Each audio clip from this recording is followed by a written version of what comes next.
보신 것처럼 지난 20일 대한항공 기내에서 난동을 부렸던 임모 씨가 오늘 피해자 신분으로 경찰에 출석해 조사를 받고 있습니다.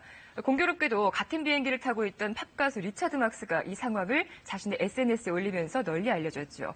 승무원들의 대처가 미숙했다, 교육이 안 돼 있었다, 그가 덧붙인 말입니다. 당시 상황을 자세히 알아보겠습니다. 건국대 경찰학과 이용혁 교수 나오셨습니다. 안녕하세요. 네, 안녕하십니까. 이미 SNS를 통해서 많이 알려진 영상이기도 합니다. 참 나쁘끄러운 상황이었죠. 네. 당시 상황 설명 좀 해주시죠. 지난 20일 날 베트남 하노비에서 출발해서 인천으로 오는 그 비행기 안에서 벌어진 사건입니다. 그 주인공은 30대 임모 씨로 알려지고 있는데요. 중소기업 사장의 아들로 알려져 있고, 네. 폭행을 아주 심하게 했을 뿐만이 아니고, 승무원들에게 침까지 뱉고, 그야말로 국제적 망신이 생길 정도로 난동을 부렸습니다. 그런데 이 사항을 유명한 팝가수 리차드 막스가 자신의 SNS에 알림으로써 네. 세상에 드러나게 됐습니다. 만약에 리차드 막스가 알리지 않았다고 한다면 이것이 묻혔을 뻔한 것이죠. 그래서 그 내용인즉 승무원들이 너무 훈련도 안 돼 있고 준비도 안 돼 있다. 그걸 쩔쩔 매는 이와 같은 상태다. 그리고 이것이 무려 2시간 이상 동안 지속되기 때문에 상당히 불안한 모습들이 분명히 있었고요.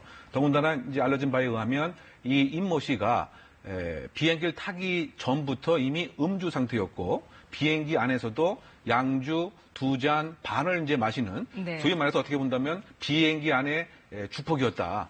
그래서 국가적인 망신과 이것이 테러까지 사실 발생할 수도 있는 이와 같은 위험한 상황이었는데 결국 도착을 해서 경찰에 또 인계를 했더니 법감정으로는 바로 강제 수사를 해야 될 것으로 생각됐지만 네. 경찰의 입장에서는 보호자에게 인계를 했기 때문에 더 네티즌과 국민들의 공분을 사고 있는 상황이라 할 수가 있는 것이죠. 사건 발생 후 지금 6일이 지났지 않습니까? 근데 당시 공항에서 현행범으로 체포가 됐었고 경찰이 이제 술에 많이 취했기 때문에 일단 귀가 조치를 한 거란 말이에요. 그렇게 돌려보내는 건 경찰의 판단입니까? 아니면 어떤 경찰 조사의 매뉴얼입니까?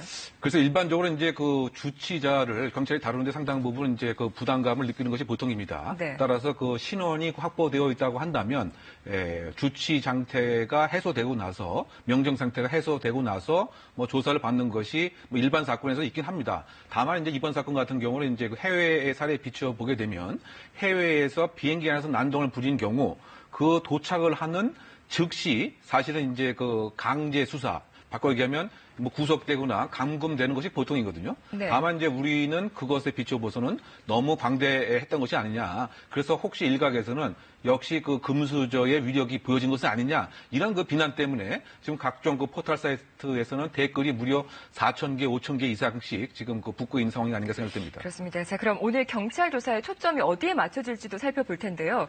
먼저 임 씨의 난동을 제압하는 과정에서 승객과 또 승무원들이 부상을 입었잖아요. 네. 폭행죄가 성립이 됩니까? 글쎄, 그런데 이 폭행의 정도가 신체적 안정성을 해할 수 있는 것까지 된다고 한다면 상해죄로 의율할 수가 있습니다.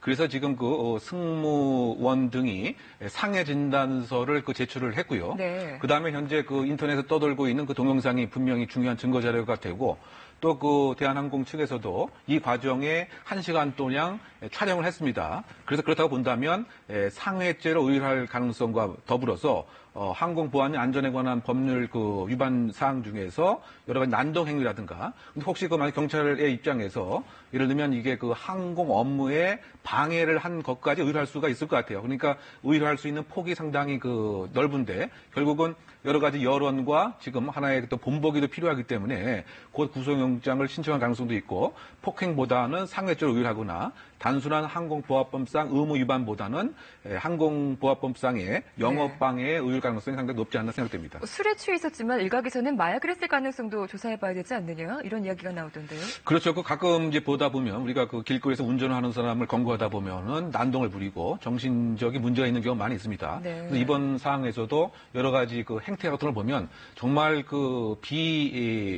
비인륜적으로 침을 뱉는다든가 아주 욕설을 한다든가 이런 측면에서 본다면 단순한 음주 행위 이상에 혹시 마약을 복용했을 가능성이 있지 않는가 의심이 있기 때문에 네. 지금 이번 조사에서는 임의 수사에 근거를 해서 자발적으로 모발을 제출한다든가 또는 소변을 채취해서 과연 마약 성분이 있는가도 함께 조사될 예정이 아닌가 생각됩니다. 자, 당시 기내 난동을 부리는 영상을 준비했는데요. 직접 보시고 계속 말씀을 이어가겠습니다. 지난 20일 베트남 하노이에서 출발해서 인천으로 향하던 대한항공 여객기아입니다. 이륙한 지 1시간 40분이 지났을 때 갑자기 비즈니스석에 있던 한 남성이 난동을 부리기 시작했습니다. 그만! 왜 나한테 잡아요? 진정시키려는 승무원들을 거칠게 밀치더니 멱살까지 잡는 승객, 결국 포승줄까지 동원해서 승객을 제압하게 됩니다. 하지만 난동은 좀처럼 그치지 않았습니다. 뭐 하는 거야? 아니, 뭐 하는 거야, 이게? 무려 1시간가량 이런 행패가 계속됐고 주변에 있던 승객들은 불안에 떨어야 했는데요. 결박당한 뒤에도 이 남성은 분이 풀리지 않았는지 승무원을 향해서 고성과 욕설을 퍼부었습니다. 급기야 승무원에게 침까지 내뱉는 남성. 그치? 안 보여? 여성 승무원을 폭행하기도 했습니다. 나 이거 하겠다, 이거. 네가 하고 싶은 대로 해. 당시 이 상황을 좀 돕기도 하고 SNS에 올린 것이 아까 말했던 리차드 막스였는데 사실 국내 항공사 중에서도 서비스에서는 참 인정받는 항공사인데 그 리차드 막스 눈에 비친 저 대응 능력은 좀 미숙해 보였던 모양이죠. 그렇죠. 어떻게 본다면 그 지나친 그 서비스 중심주의가 아니었느냐, 과친절이 아니겠는가 하는 것이 국제적 기준으로 볼 수 있을 것 같아요. 네. 왜냐하면 그 9.11 테러 이후에 항공 안전이 근무보다 중요한 국가 그 안보 그 사항인데 대한항공은 어찌된 그 이유인지 너무 서비스 중심적으로만 나갔다. 바꿔 얘기하면 이제 그 승무원 자체가 빠른 시간 안에 제압을 해야 되는데 도대체 그 어떻게 해야 될지를 모르고 마치 그 고객 서비스 전화를 받는 것처럼 이렇게 유연하지만 너무 나약한 모습을 보인 것이 리차드 막스의 기준에서는 무엇인가 준비가 안 되어 있고 훈련도 안 된 것이 아닌가 이렇게 판단한 것 같고요. 네. 그럼 여러 가지 그 자료 화면에서 그 나온 바와 같이 테이저 건의 사용 자체도 사실은 제대로 장전이 안 되어 있었다. 뭐 이런 지적도 분명히 있는 것 같고 네. 포승줄도 사실은 이제 꼼꼼하게 묶여져야 되는데 이것은 훈련이 안 된 탓에 그 상대방이 완전히 제압이 안 되었다. 더군다나 그 외국 항공사와 비교를 해본다고 한다면 적어도 5분, 10분 안에 빨리 제압이 되어야 대형 참사도 막을 수 있고 혹시 저 사람이 테러리스트의 가능성도 배제할 수는 없기 때문에 소위 말해서 이제 그 비행석을 장악을 해서 항공 비행사를 장악할 수가 있단 말이죠. 네. 그렇다 보면 신속성이 그 중요한데 그런 것이 상당히 그 부족했다. 그래서 평상시에 기초적인 대비와 매뉴얼과 준비가 상당히 열악한 것이 아니었느냐 이런 지적이 리차드 막스의 SNS에 나타났던 것입니다. 자, 외국 승무원들도 대한항공 승무원의 대처가 잘못됐다는 지적을 내놨습니다. 계속 보시겠습니다. 승무원들이 되게 미흡한 대처에 놀랬었어요. 결박하는 과정에서 굉장히 예의 바르게 있잖아요. 외국인 승무 입장에서 보기에는 다른 사람한테 뭐 피해를 입힐 것 같으면 바로 결박을 하고 묶어놓거든요. 또 가려야 되고 이래야 되는데 힘들는데도 저는 결박합니다. 막 이렇게 상황 설명을 하고 있잖아요. 서비스의 일정 부분이기도 한데 아쉬웠어요. 원래 이제 승무원이 존재하는 이유가 서비스도 서비스지만 이렇게 항공기 내에서 발생하는 여러 가지 안전사고에 대처하기 위해서 특히 이제 남성 승무원 한 명이 의무적으로 탑승을 하게 되어 있거든요.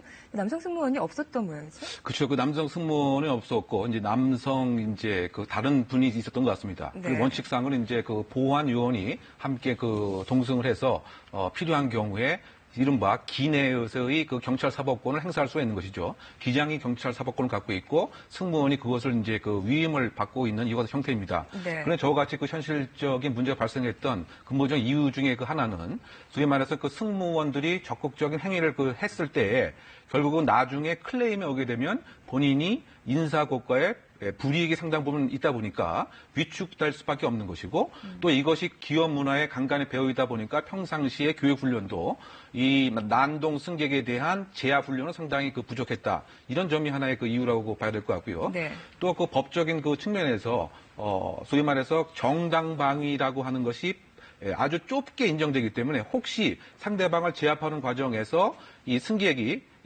아주 심하게 혹시 다치거나 이런 경우에 형사적 책임도 상당히 부담되기 때문에 그야말로 그냥 서비스 주문하는 것처럼 내가 손에 상처가 났습니다. 이렇게 다 녹음을 하지 않았습니까? 그러니까 결국은 너무 위축되어 있는 그 서비스 중심적 모습이 하나의 이유라고 봐야 될 것 같고요. 네. 또 근본적으로 본다고 한다면 서비스를 하고 있는 승무원들이 보안적 역할을 하는 데는 한계가 있을 수밖에 없죠. 그러다 보니까 사실 원칙적으로 보면 경비업을 전문으로 하는 사람이라든가 청원 경찰을 함께 동승하는 것을 이제 원칙으로 해야 되는데 그러기에는 아마 그 항공회사에서 여러 가지 그 비용적 부담이 있기 때문에 승무원이 보안 요원 역할도 함께 겸하는 것을 하다 보니까 사실은 딜레마적 상황, 전문성에 있어서의 서로 간의 상충 이것 때문에 난동 승객이 제대로 제압되지 않는 상황이 아닌가 보입니다. 임 씨 같은 경우에는 이번 기내 난동이 처음이 아니라고 하는데 가중처벌되나요?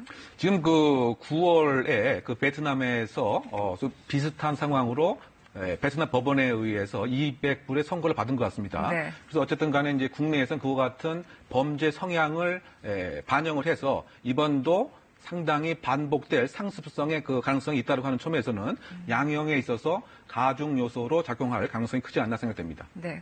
고객을 소중히 여기는 것도 참 중요하긴 한데 이런 안전사고에 대처하는 방법이 조금 아쉬웠습니다. 해외에서 이런 같은 사건이 발생했다면 어떻게 처벌을 받았을지도 궁금하고요.